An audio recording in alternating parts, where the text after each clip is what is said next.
Hi friends, ఈరోజు topic ఏంటంటే well manner for men.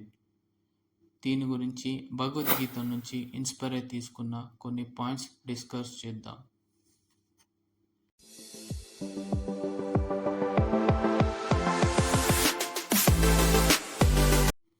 Number 1, be truthful. నిజాయితీగా ఉండడం, నిజం మాట్లాడడం అలవాటు చేసుకోండి. దీనివల్ల మీకు సొసైటీలో నమ్మకం ఏర్పడుతుంది, మీపై రెస్పెక్ట్ పెరుగుతుంది. Number 2, be forgiving. అంటే క్షమించడం నేర్చుకోవాలి.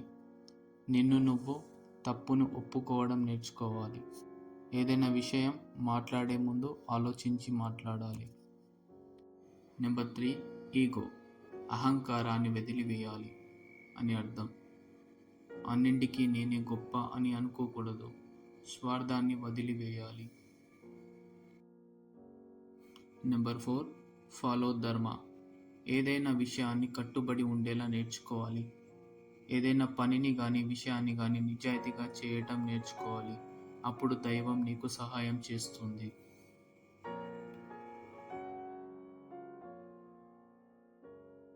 Number 5, practice self control. కోరికలను అదుపులో ఉంచుకోవాలి. నీపై నువ్వు దృష్టిని పెట్టాలి. ఈర్ష్య, ద్వేషం లాంటివి కంట్రోల్లో ఉంచుకోవాలి. మెడిటేషన్ చేయాలి. Number 6, help others. ఇతరులకు సహాయపడటం నేర్చుకోవాలి. వాళ్ళ కష్టాన్ని అర్థం చేసుకొని నీకు చేతనైన సహాయం చేయాలి. ఇలా సహాయం చేయటం వల్ల వాళ్ళ దృష్టిలో మీరు ఒక జెంటిల్మెన్లా కనిపిస్తారు. Number 7, control your anger.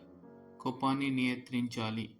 ఎవరో ఏదో అనడం ద్వారా కోపం పడకూడదు. చిన్న చిన్న విషయాలకి ఇరిటేషన్ అవ్వకూడదు. మీ కోపాన్ని మీ కంట్రోల్లో ఉంచుకోవాలి. Number 8, be content. ఉన్నదాంతో సంతృప్తి చెందాలి. లేని దానికోసం ఆరాట పడకూడదు. ఉన్నదాంతో సాటిస్ఫైడ్గా హ్యాపీగా ఉండాలి.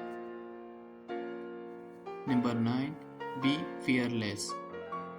జీవితంలో ఎలాంటి ప్రాబ్లం వచ్చినా భయం లేకుండా ఏది ఏమైనా ఎదుర్కొనే ధైర్యం మీలో నింపుకోవాలి. ఇలా చేయటం వల్ల మీ గోల్స్ సక్సెస్ అవుతారు.